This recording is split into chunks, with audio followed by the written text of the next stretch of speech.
Welcome back to the channel. So we got the box off the red truck because this is going to be the donor frame for the 77 body. So this tire is about we say one away from fucking shit kicking it, so let's fucking roast it. The area we want it. So let's see if she'll freaking eat.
Man, I was expecting it to actually blow up, but better than nothing. She's dead. Well, welcome back to Renegade Customs, where we're doing the 77 and the 91 reloading kit. So here we go on the back bags and C-notch. So we got our C-notches in on both sides. So now we're trying to get our bag mounts lined up to where we need them. I wanted to put them inside because we took out the sway bar. Don't need the rear sway bar anymore. We're gonna have to get the rear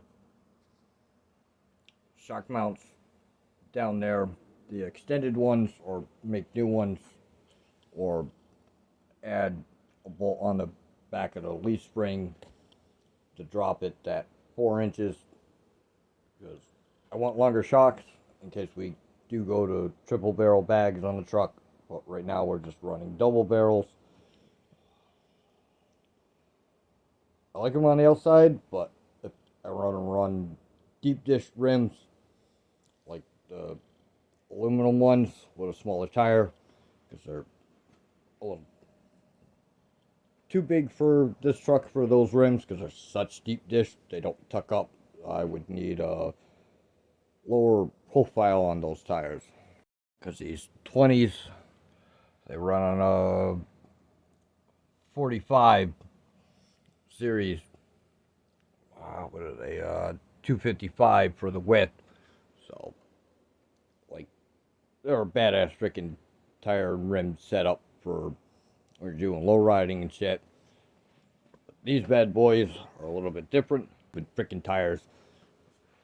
So, but these fit with the bags being on the outside.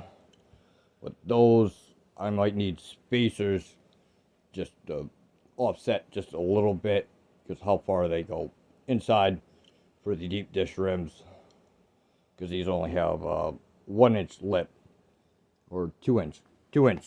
These are 2 inch lip, 3 rows of spokes. These are 150 spokes on 20s. Definitely badass fucking rims. But we're gonna get these lower mount brackets in, welded in onto the frame, and then we'll get our upper bracket welded to the top of the C-notch. Might need a filler plate in between. It looks like for where that piece is going to sit.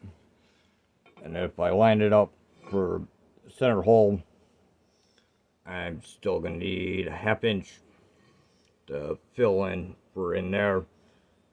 But I would have loved to put them inside, but don't have the room, so we have to put them on the outside. So the first thing we have to do is cut these about right here for these old U-bolts, because I need the spacer for this side to fill in, to sit on top of the axle, and then we'll grind this all down, and then this part over here, get this all clean, and then we can weld that side on, because it's got to sit about right about on the edge, and then it needs that U-bolt on this side, but it just sits off enough, because if not, it'll be sideways instead of straight up. But this way we have enough room to put the bottom bolt in. So we'll get that all cut up and warmed up and welded in. Alright, so we have this piece cut. So we're going to weld this to this. So we'll set that on there and we'll get that welded in. Alright, so we got the first part welded. We had our soapstone line on the axle for where we need to grind and heat up. And then we know where we're going to put it here, so we'll grind that, heat that up. And we'll grind all this. And then we'll get this bag welded in and everything. So here we go. Right, so we got that spot grinded, that spot grinded. So we'll grab the torch, heat these up, so we get up the temperature. It is cold tonight. What are we? Not even 45 in here. I think it's about 26 out tonight. It is cold tonight, so we'll go grab the torch, heat that up, just so we can get that bracket tacked in and that one, and then we can pull the bag out and fully weld the shit in without burning the bag out. Alright, the first bag tacked into position, so pull the bag out and we'll get the lower bracket welded in and the upper bracket welded in.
Alright, so we got both these brackets welded in.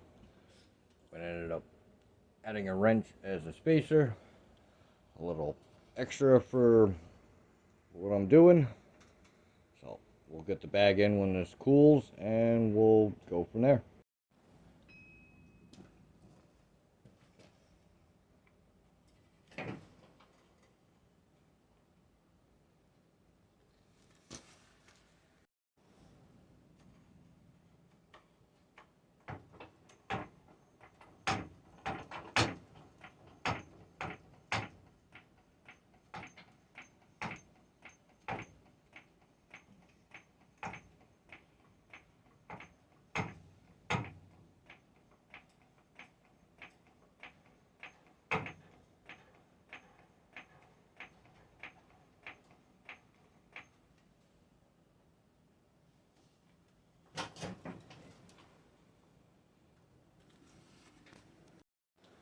Alright, so we have this bag in. Brackets are all welded in. Nice little extra feature. Bag has good travel. Got no rubbing on the inside in here. We should be good on the tire. We got the compressor and the tank on that side for its brackets. And then we'll get to that side. And then after this, we'll be running all the air lines and relays. We still have to get a couple more pieces for the fittings for the two compressor lines to go into the tank for where they are, because they're not going to reach on either side of the tank. So here we go for next time. Back of the truck almost done. Soon we can start taking that one apart.